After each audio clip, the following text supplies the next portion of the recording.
Halo pencinta alam raya. Kelelawar adalah salah satu jenis hewan yang paling unik.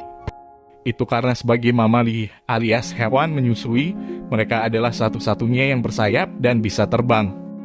Tapi apakah itu saja keunikan hewan ini? Ternyata tidak. 6 fakta tentang kelelawar berikut ini cukup mengejutkan dan mungkin belum kamu ketahui. Sekitar 1/5 dari seluruh spesies mamalia adalah kelelawar.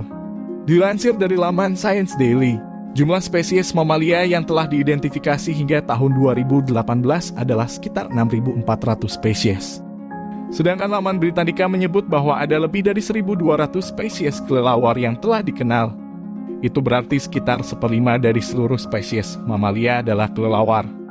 Dari sekitar 1.200 spesies tersebut, yang terbesar adalah kelelawar mahkota emas, Acherodon jubatus, yang bentang sayapnya bisa mencapai 1,5 meter. Sedangkan spesies terkecil adalah kelelawar bumblebee, Cerasson ceristongolnyai. Dengan bentang sayap hanya 15 cm dan berat 2 gram, mereka bukan saja kelelawar terkecil, tapi juga mamalia terkecil di dunia. Mereka bisa berenang. Salah satu kemampuan yang dimiliki oleh hampir semua mamalia adalah berenang. Karena kelelawar adalah mamalia, apakah mereka juga bisa berenang? Ya. Seberapa jago mereka? Kamu bisa menilainya sendiri dari video di atas. Menurut Mother Nature Network, kemampuan berenang tersebut berguna bagi kelelawar di alam liar jika mereka tercebur ke danau atau kolam. Yang perlu mereka lakukan hanya berenang ke tanah di tepi dan keluar dari air. Mereka melakukan hampir segalanya. Terbalik, kamu pasti tahu bahwa saat siang hari, kelelawar akan tidur dengan cara bergelantung terbalik pada batang pohon. Tapi kamu mungkin bertanya-tanya kenapa? Menurut laman How Stuff Works, kelelawar bergelantung terbalik supaya mereka bisa lebih mudah terbang. Tidak seperti burung, kelelawar gak bisa terbang dari posisi tegak di tanah. Sayap mereka gak cukup kuat untuk menciptakan momentum dari posisi tersebut. Selain itu, bergelantung di atas pohon juga membuat mereka aman dari predator yang sebagian besar berada di tanah. Dan sambil terbalik, ternyata yang bisa mereka lakukan bukan hanya tidur, tapi hampir segalanya. Mereka merawat diri, kawin, dan bahkan melahirkan sambil terbalik. Ada juga jenis kelelawar vampir, bisa mengenali dan mengincar manusia. Sebagian besar kelelawar adalah pemakan serangga. Ada pula kelelawar pemakan buah dan beberapa spesies yang memakan darah.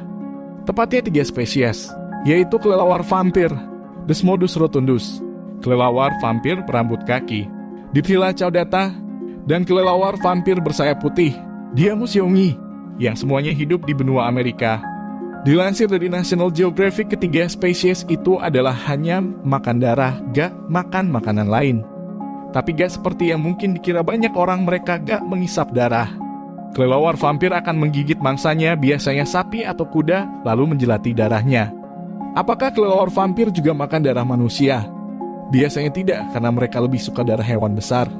Tapi jika terpaksa, mereka juga bisa melakukannya. Dan sekali makan darah manusia, seekor kelelawar biasanya akan kembali lagi ke orang yang sama untuk makan darahnya. Kelelawar vampir bisa mengenali manusia berdasarkan caranya bernapas. Kelelawar juga salah satu spesies hewan tercepat di dunia. Ketika memikirkan hewan tercepat di dunia, biasanya kelelawar gak akan terpikirkan. Certa adalah hewan darat tercepat di dunia dengan kecepatan mencapai 120 km per jam. Sementara penerbang tercepat sebelumnya dipegang oleh albatros kepala abu-abu yang bisa terbang lurus dengan kecepatan 127 km per jam. Namun rupanya ada satu spesies kelelawar yang mampu memecahkan rekor tersebut. Dia adalah kelelawar berekor Brasil, Tadadida brasiliensis. Dilaporkan New Scientist, hewan ini mampu terbang horizontal dengan kecepatan 160 km per jam. Kecepatan terbang itu adalah yang tercepat untuk terbang horizontal. Memang ada burung yang tercatat punya kecepatan terbang lebih tinggi, yaitu falcon peregrine yang kecepatannya bisa mencapai 320 km per jam. Namun kecepatan itu dicatat saat terbang menukik sehingga terbantu oleh tarikan gravitasi. Selain itu, kotoran kelelawar adalah sumber daya yang berharga semasa perang. Banyak hewan yang dimanfaatkan kotorannya sebagai pupuk. Misalnya hewan ternak seperti sapi dan kerbau. Kelelawar pun demikian. Kotoran mereka yang disebut guano biasanya memenuhi dasar gua tempat mereka tinggal dan sering digunakan sebagai penyubur tanaman. Tapi ternyata bukan hanya itu kegunaan guano. Guano mengandung kalium nitrat yang bisa distrak sebagai bahan pembuat bubuk mesiu dan bahan peledak. Oleh karena itu, pada masa Perang Saudara di Amerika Serikat, guano jadi sumber daya yang berharga. Itulah beberapa fakta menarik tentang kelelawar. Sampai jumpa di video berikutnya. Salam alam raya.